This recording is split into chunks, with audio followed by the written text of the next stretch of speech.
Kamen Rider Zeztz episode 39 was kind of a mess. More that it's making a mess of the rest of the show, and I'm wondering why that is and what's going on. And I feel like somewhere between Yu Takahashi is trying to fly too close to the sun, uh, or maybe there's not enough room in the series for him to tell his story. But that's his problem, not my problem.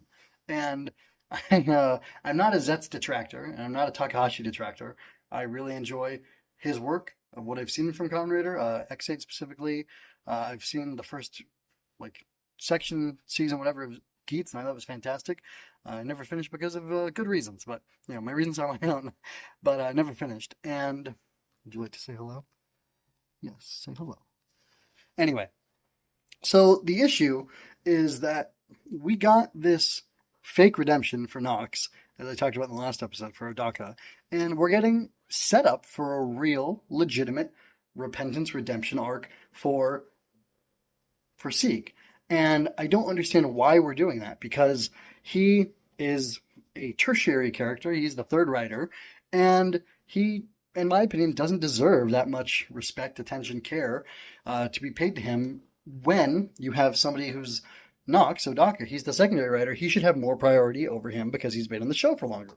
And also, they could have made a lot of hay out of his. There's plenty of content to make out of his story and his redemption, but instead they chose to truncate it and possibly give more of this redemption to Sieg, which I don't understand. And it's funny too, because Odaka at the end of the episode, he says something like, "Oh, so this was all just a waste," and I thought, well, maybe it was. I don't know. But my issue is, it's multiple fault, but like it comes back to kind of like what is Takahashi doing, and what pressures might there be that are messing things up. But it is messing up the story in my opinion, because some things are being rushed and some things are being drawn out potentially unnecessarily, and we don't have a good understanding of the shape of the conflict anymore, because three is out, which is good. Code is under control, the control of Zero, it would seem, which is good, and he's going to be doing positive things. But we thought there was this fake out where it looked like Sieg had taken the Code Somnia capsule, and he hadn't. And now we have to figure out and face the concept of who's the next person who has it, or who actually stole it, who's the real culprit, which I was anticipating that to come up at the end of the episode.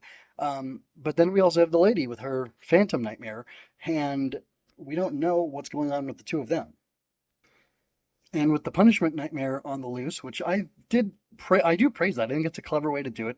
I love how Hyper Muteki was able to separate, but do stuff to nullify bugsters and save people, and not have to destroy and kill people. Because I think, if I'm remembering correctly, Emma was thinking, hey, the bugsters are people too, and I don't want to have to genocide them like in Drive, and in Gun, except for when genocide's okay, but that's when you're letting somebody else do it. But let's not talk about those shows right now. The natural thing for us to see happen would be, because the punishment gore is out on its own, doing its own thing, and the phantom gore is ostensibly out on its own, doing its own thing, then you would see catastrophe gore be doing something as well. So who's likely to have taken the capsule, the Somnia capsule? It's probably catastrophe. And what does that mean for Baku's story? What does that mean for everybody else's story? Is that just setting up another threat? The lady looks like by the end of this episode, she's being set up to be the major threat for the rest of the series, but she could just be a minor threat as we get this bigger threat revealed to us. And I just kind of find it frustrating. 01's the other show. I kind of find it frustrating.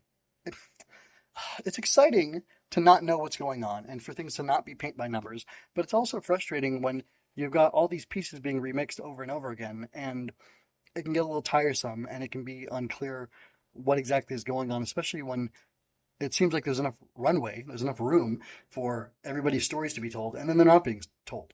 And I just don't really understand that. I don't understand what we're supposed to be doing here. I liked the episode overall. It was fairly competent. But at the same time, it was a little rushed, especially because we see in the preview that the other brother from the small-time crime brothers is coming back, and he's getting a monster form. He's getting a nightmare form. And also, we kind of skipped over the significance of, maybe he's getting the same monster form, of Baku seeing and kind of freaking out over the gun nightmare who was his nightmare, we could say, who initially killed him in the premonition, and who had expected to come back much earlier. He may have, but I don't think he did because that's a pretty distinct design, and I think I would have remembered seeing it a second time and this being the third time.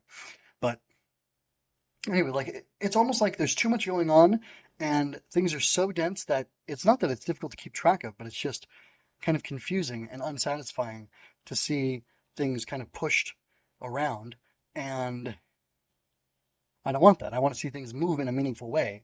And this expansion of the board to now having these, nightmare enemies to face after we've been dealing with human enemies for so long. It just kind of doesn't feel like it's really getting its setup in a real satisfactory way. And I don't need them to be in a, nightmare realm together, like on the, Crisis Empire ship or whatever. But something a little more solid, a little more, I don't know, sensical would make sense. If we could see their actions, but not necessarily see them planning, I think that would be satisfying. But it's all happening in a very like drawn out way,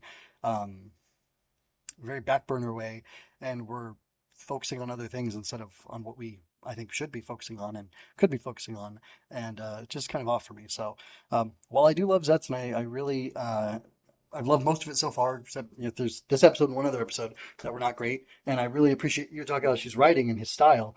There's just something that's not right here, and I wonder if you're feeling the same way. Are you a Zeztz detractor, a longtime Zeztz detractor? If so, I'd like to know your reasons, and if you're kind of freshly becoming frustrated with that, I'd like to know why as well. Leave a comment for me and check the pinned comment for my inspector's notes where I dive deeper into this episode as well as the and that's it. This is the main analysis that if you're checking out shorts, you'll get those. But the inspector's notes is a really good thing. It's a lot of rich value added to the episode, I think. And anyway, until next time, folks, this is MJ with Rider Tears and Henshin Inspection signing out.